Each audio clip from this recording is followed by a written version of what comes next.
అనగనగా అనంతగిరి అనే ఊరిలో రంగయ్య అనే ఒక రైతు ఉండేవాడు.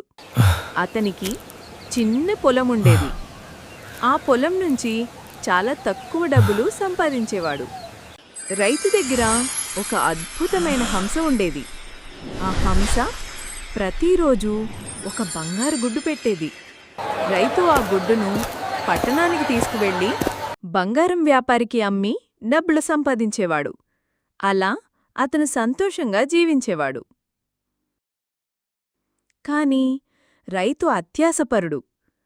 ఈ హంస రోజుకు ఒక్క గుడ్డ మాత్రమే పెడుతోంది. ఇలా అయితే నేను ఎప్పటికీ ధనవంతుడవలేను.